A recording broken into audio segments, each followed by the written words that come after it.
Who was like the most ballsy gang member? Can you give What do the you mean name? gang member? Like when you had a gang member do robberies with you, Yeah, who right? was the most ballsy Like one? name your prize gang member, so to speak. I That could was like, say him this is my now. right I hand. could say him now because all the statues are up, and he didn't get in trouble on my case. His name was Adam.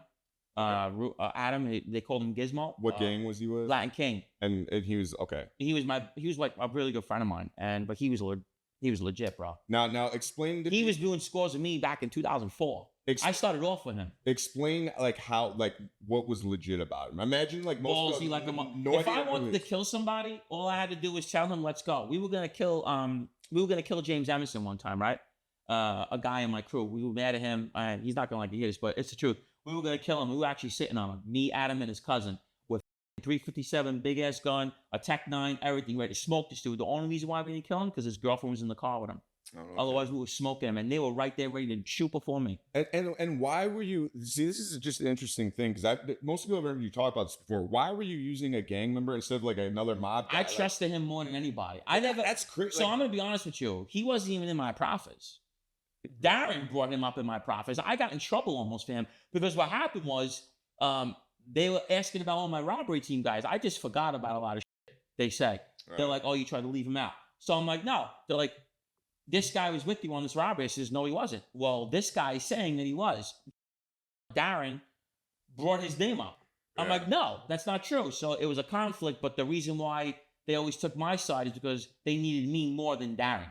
Yeah. So they would make him look like the liar. You get what I'm saying? Yeah. Because if they needed Darren more than me, I would have been because I left a lot of people out there. We're saying right, like that was supposed to be in my profits. Right. You get what I'm saying? No, for you sure. get in trouble for that.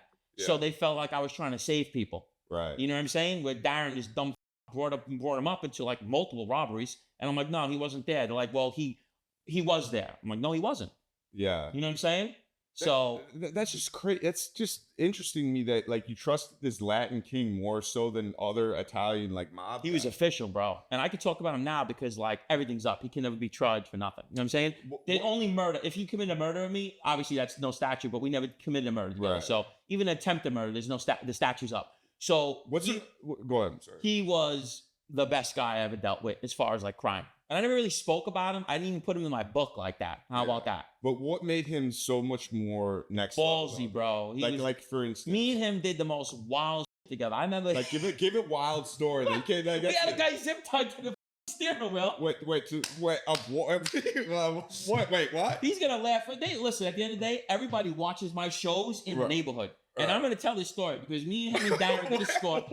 We did a score, right? And there's supposed to be like 100,000 in the house, right? So we knew his girlfriend was upstairs, so we don't like to go on when women are in there, right? So we waited for him to come home. The guy who won the house. So we waited for him to come home. We jumped on him. You ever seen a man on fire when the guy zipped to the steering wheel? We had him zip and his neck zip tied to the car like this. Look, like this. And Adam's going, listen, bro, I'm telling you right now. He's like, there's no money up there. He's like, if I go up there and there's money, I'm going to come back. I'm going to torture you. He's like, nah, man, there's no money up there. I swear to God, there's no money up there. And he actually convinced us not to go up there because we were bluffing. Yeah. We didn't want to go up there with the girl. Right. And there's a baby up there, so we don't do that. So Adam was just trying to make them bring the money. I was like, please don't make me call my girl. There's a baby in there.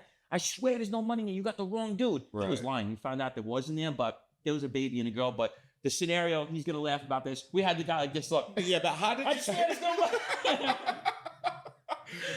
Right, hold on. So how do you get somebody zip tied to the bro? They got guns to you. You know what I'm saying? Okay, so you pull up on him, he gets outside, right? And then you're like, put your hands on the steering wheel. Adam was a professional at what he did. Adam was a pro. Adam was probably one of the best. I actually learned a lot from him doing armed robberies, and I never talked about this before, so you'll be the first one with this. Adam Gizmo, his nickname was. He was the best guy I ever worked with. Me, him, and Bobby G did a ton of shit together as well. You know that he was actually with us on the robbery when we robbed the guy out of the card game, and he had to give his end back, and I still made him keep a little money because I felt bad, but we had to give the money back. And he had some of the money. They wanted to know who it was. We wouldn't say it was him because they would have threw him a beat. Now, who was it? The mob? Yes. They wanted to know who the other guy was. Well, he would have been killed, though, right? Not killed. He was a Latin king. Yeah, but it don't matter. But they wouldn't have killed him. They would have threw him a beating. But he had to give his end back. And at the time, he wasn't doing good with money. So we tried to let him keep some of it, you know? Yeah. So we had to give everything back. I tell that story all the time. He was actually there with us on that robbery. Oh, no. Oh, wow. Yeah. Why did you never mention this? Because you know what? I realized his statue's up. He can't be in trouble, and he deserves the credit because he really was. He was a gangster's kid, and I think about him all the time.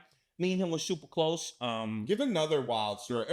First of all, I gotta clear this up. Did you get him when he pulled up? Did you just put the gun right in the car? Adam's a professional, so like with him, like. But you didn't. Me and him, Rob, when we were younger. How about this? I'll give you a better story. When we were coming up, like we were like 20 years old. Coach was popping at the time, so it was around Valentine's Day. Like Coach, the bags, Coach. Oh, yeah, we were kids, yeah. But everybody wanted to. We had 100 Coach bags in my house, selling them before Valentine's Day. Everybody came up looking for their girlfriend. Me and Adam took the whole store. Oh wow! We took the whole store. Oh, you robbed Coach? Yeah. Why not? Like I mean, at the time, that was a name. That was like a yeah. So no, it's horrible now. But this you're talking about 2003, bro. 2004. So it was something then. You know what I mean? He robbed the whole store. We robbed the whole store. So for Valentine's Day, we had like a wholesale store, me and him.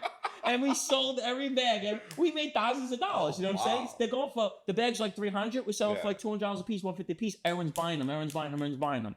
You know what I'm saying? Yeah. That's the stuff that me and him did coming up. But how do you rob a Coach store, bro? We hit a jewelry store in the middle of Manhattan, bro. Yeah. And took $1 million in stuff, bro. Right, but how are you getting in there? Like this Coach store, for example, are you like hiding on the mall bathroom or some shit? No, no. Like how are you doing this? We crowbarred the front door open, bro. We watched it. Was it inside a mall? It was out. It was like in a mall, but it was like just the door. So at first we were gonna chain it to a pickup truck and rip the door off. Yeah. And we know with the silent alarm, you got 5 to 10 minutes. Yeah. We know that.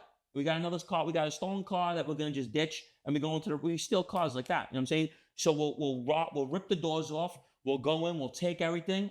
We're gonna get a lot, and we'll bounce in the regular car. Yeah. And leave the stolen car. There's no prints. Oh, okay. Yeah. So you know, it's not some Mission Impossible where you're going upside down by a wire. We have done that. Me and him climbed in through fire escapes and tied a guy up at his house. What was that for? A score. But like, okay, what the? We couldn't get it through the front door. We said we get it through the fire escape. And you're talking about these narrow NYC fire escapes that look cheap. He was the best I've ever dealt with, and I never got to talk about him. I just never want him to get in trouble. He has a kid now, family. Now everything's up. Statute of limitations up. He can't be in trouble for nothing. But what? Okay, talk about you guys climbing the fire escapes. People don't know in New York, those fire escapes are narrow. Yeah, and they're listen. We were the best. Me, him, and Darren worked together. My friend Ryan, obviously Ryan is in the clear too. Ryan Lucido, he was always with us too. Who is that? Oh, Ryan was with me on the Phil Galena shooting. How about that? When I shot Phil Galena's house up, Ryan was my driver. You've never mentioned before. No. Is he Irish guy? No, Italian. Okay. Yeah, I'm still friends with him to this day. You know, his all up too. His statues are up. He was actually with me on that shooting. What was he like? Good. He was a score guy with me. Okay. Yeah, he did a lot of scores with me. You know what I mean? Me and him did a lot of work together too. I had a whole team that I used, you know? Yeah. They just weren't in the indictment.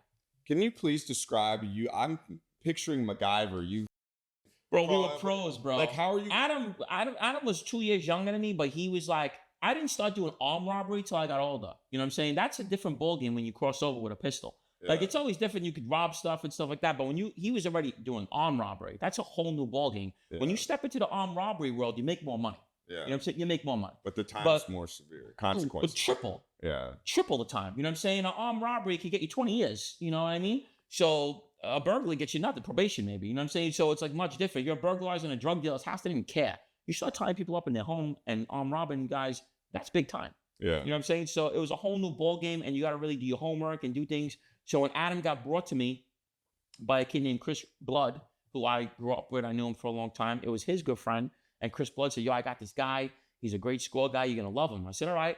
He introduced him to me, and we became like this. Right away? Right away. He was a Latin king, ballsy, and we made a lot of money together.